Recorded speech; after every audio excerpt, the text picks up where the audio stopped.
Thanks, Lana. I appreciate it. I think I just have to say thanks to Alan and Jared and the group for setting the scene for me perfectly coming into that. And one thing I took away from both of those aligns with a quote that one of my colleagues and friends says all the time, and that's that we're leading the generation that exists right now.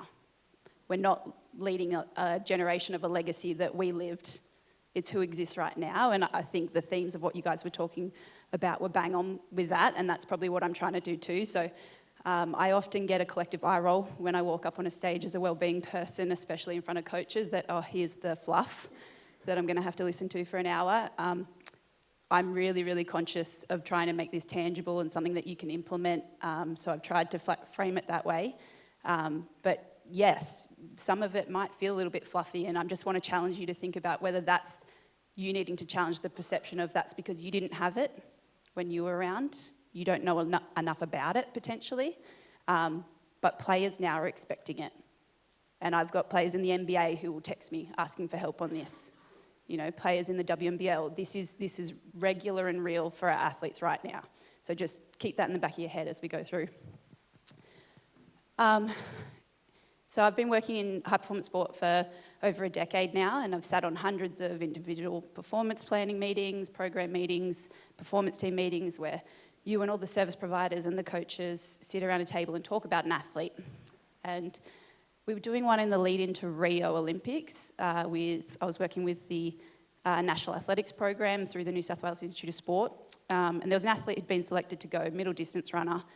And we're talking, and it's getting a little bit heated, talking about stress fractures in the shins, and it's just constant, and the loading, and all they're talking about is load, load, load.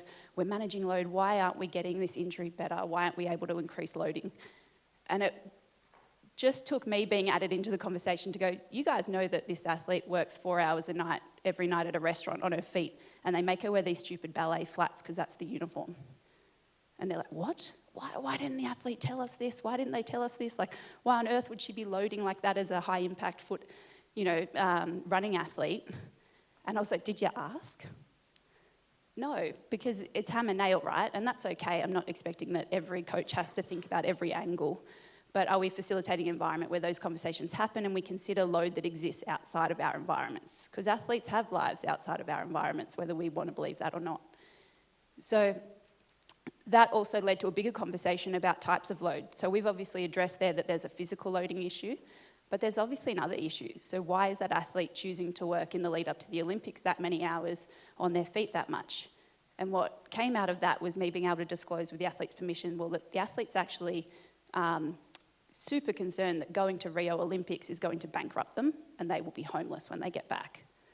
That might come as a surprise to some of you, but I had athletes living in cars who would go to the games. Like, this is genuine concern in Australian sport, not so much in basketball. I've got far more higher pay in some of the basketball leagues that we work with. But a lot of athletes don't necessarily make a heap of money, and you don't make a heap of money till you get to the top, right? So there is genuine financial stress there. That's emotional stress, cognitive stress that's starting to come in to this environment. And if we're not conscious of it, we're potentially missing out on performance enablers, things that can actually help them be more available to us as coaches, but also help them enjoy their experience while they're there as well. So that's just one example of many that I've had, and I've had several in basketball since being here the last year, that just got me thinking we really, really need to start thinking about load differently. So this is something I've done since early career because of moments like that one. But I just wanted to kind of instill some strategies with you guys today, some theory to just start thinking about load a little bit differently that hopefully doesn't add to your load. It actually helps it long term. So before I go too much further though into the load management piece, some of you may not understand really what athlete wellbeing is, so I just wanted to introduce it a little bit. Still waiting on the HR lady for a name change there, but what we're trying to move towards is performance wellbeing. And the reason for performance wellbeing is that we acknowledge that if coaches aren't looking after their wellbeing, how the hell can we ask athletes to? Right? So we want to move away from it just being athlete wellbeing, and this is actually about making a well-performance environment and thinking about it. So in wellbeing space, it's a bit varied. We've got psychologists, educators, career advisors, a whole kind of myriad of different professions that come into this space. It is really, really broad. My background is as a health PE, PD educator, trainer, assessor, and a qualified registered career advisor, as well as doing my postgrad in high performance sport, mainly on leadership and team dynamics. So that's kind of my background, and the reason why it's so broad, I guess, is that this is the space we work in. It's crazy, crazy broad. So we'll never be able to be qualified in every single area of this. So our job is to kind of almost act as the brick wall. Athletes throw stuff at us, we kind of refer them on to where they need to go if we can't help them ourselves. And I'll be honest, majority of the time that brick wall is putting it straight back to the athlete, but with a few really leading critical questions to help them think about what their role is, what control they have, what they should be doing. So this isn't all about me doing, or others doing. It's about helping to kind of lift up the athlete and help develop them as a person. So the reason for the collective eye roll, that I was referencing earlier, is that everyone, when they hear wellbeing, seems to think that, oh, that's emotional. It's the fluff, it's mental health. We get lumped in that all the time. The reality is I don't want to be working in that space. I want to work in the other 7 domains so that we hopefully prevent mental health issues from happening in the first place, right? So there's the emotional, there's cultural, intellectual. So a lot of our athletes are studying, even at the highest level. But that also includes ongoing learning. We want athletes to be learners, and I think someone mentioned that already. We want our athletes to be the best learners. Occupational, for some, or for many, as I pointed out, we will have athletes who have to have another job to pay the bills or because they want to, like Ali Wilson, who we just did a feature on for Careers Week, who's working on the side of her WNBL career. But then there's also those who are career athletes, and that's okay too. And we treat it like a career. How do we support you through that? How do we help you transfer your learning to different performance environments that you might go to? How do you make the most out of that opportunity? And how do you navigate things like the transitions that might come through injury, non-selection, transition out of sport on the other side? Physical, we're so lucky to have a great team of physios, doctors that we work in. Acknowledge that you guys might not always have that in a robust environment, but to care about someone's well-being is to care about their health physically as well. So we're the ones who are stuck in an elevator with Patty Mills at Ball, and I'm like, are you sleeping, love? No, really, are you sleeping? Because you don't look super well. And we actually genuinely care about that and how we can help them. Social, so how are they going with their family, their friends, their relationships. Just recently at Trans-Tasman, one of the boys was messaging going, I don't know how to resolve a conflict with my girlfriend and I'm just really struggling. And I didn't have to solve it for him. I'm not a relationship counsellor, but just ask him a few questions. Talk to him about it. Just be a safe space for him to be able to handle that so that he can then show up on the court and be fully available to you. You none the wiser as a coach, but they're available and they're there and they're present. They're not in their fight with their girlfriend, or they didn't lose sleep because they were up arguing with her all night. Financial, so as I pointed out with the earlier example, is how are they managing their finances and how their finances potentially affecting the decisions they make. We know a lot of the WNBL girls are taking multiple contracts to pay the bills, right? What does that do to their overall load management? And environmental, so this is a big part of what we're looking at the moment, is how do we actually change the environment to ensure that they have a good time there, how we're working on team dynamics, the culture, etc. of the program. So as I said, really, really broad. You can apply this kind of concept of wellbeing to yourself. This is based off the 8D model for public health. The reason for us going down the public health route is just because we were looking at it more of a preventative as well as a treatment model. It's a bit of a balance. We want to prevent stuff, but we know ultimately life's stressful and we're going to have to treat things as they go as well. So this is contextualised to basketball and it's pretty in line with what most sports are doing around the country. So I kind of already touched on this, but what's the reasoning? Why do we do wellbeing other than it's the right thing to do, is to care about our people, hopefully ethically. A lot of you just want to help your athletes. But first and foremost, it's performance. So I always say that as well. As much as what I do is off the court, I'm here to contribute to the podiums. I'm super competitive. I would have stayed in teaching if I wasn't. I love elite sport, live and breathe it. So we're here for performance, to help them get the outcomes they want to get. We're also here to help them perform off the court as well, to be the best human they can be. I want them to be good humans. And then retention. And retention's often the forgotten one.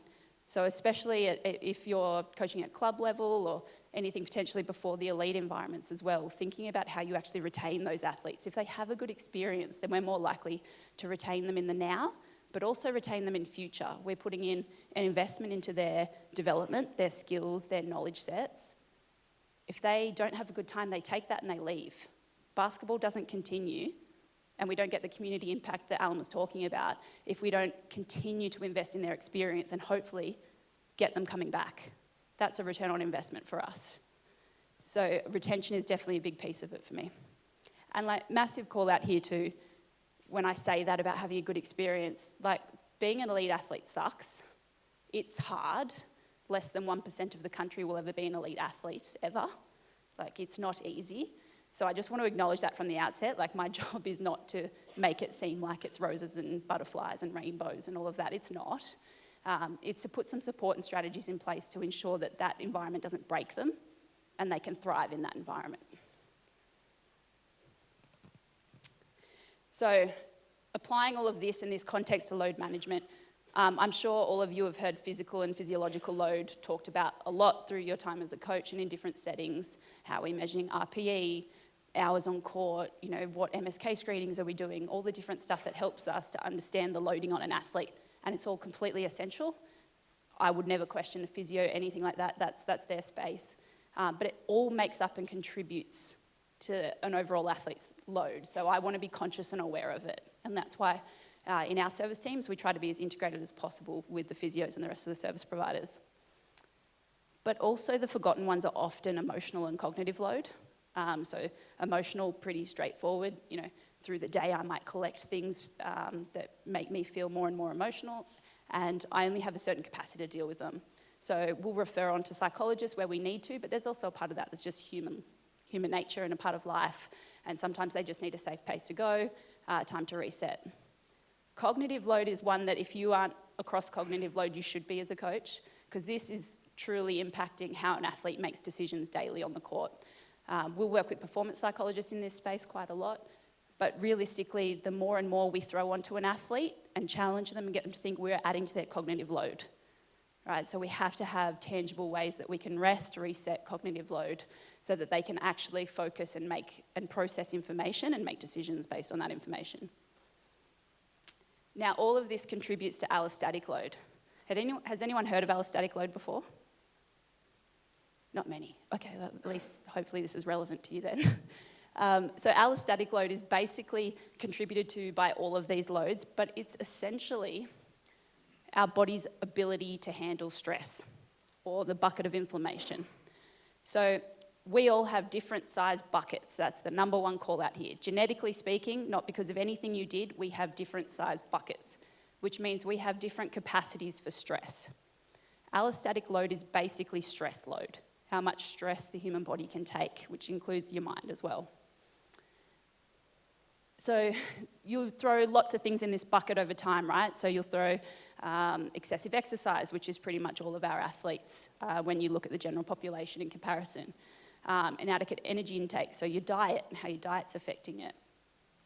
Stress, sleep problems, substance abuse, trauma that you might have historically that puts you in a higher stress load, think PTSD.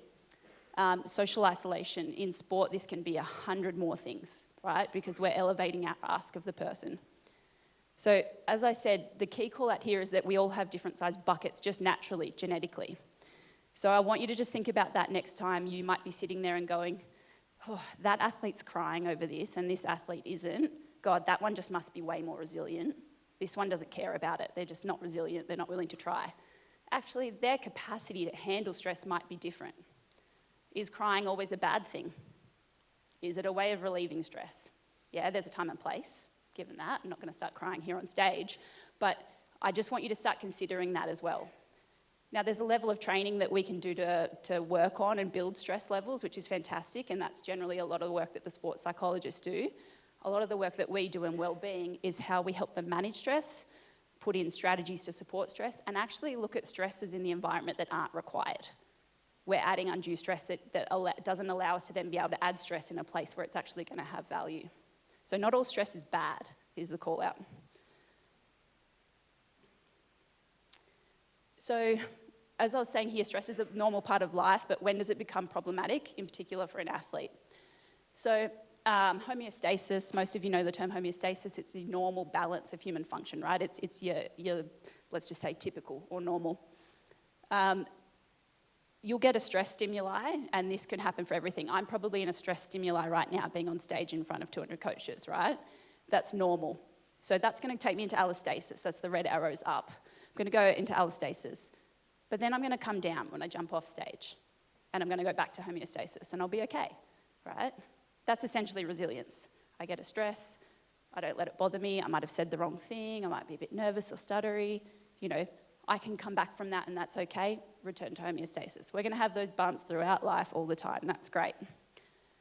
But if we get chronically repeated stress stimuli, so we add on stress, more stress onto an athlete, then potentially we start to allostatic load, which is where we start to see problems. And this can also alter our new set point for homeostasis. So to put this simply, homeostasis, good, fine. Allostasis, good, fine, has its place. And this is basically our maintaining stability during and after stress.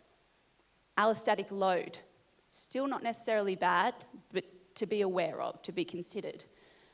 And this is obviously stress built up over time. But what we might start to see at allostatic load is what some of you see as a little bit of burnout. And it's probably something you see pretty regularly in athletes, and especially student athletes who might be going through HSC or VCEs at the same time.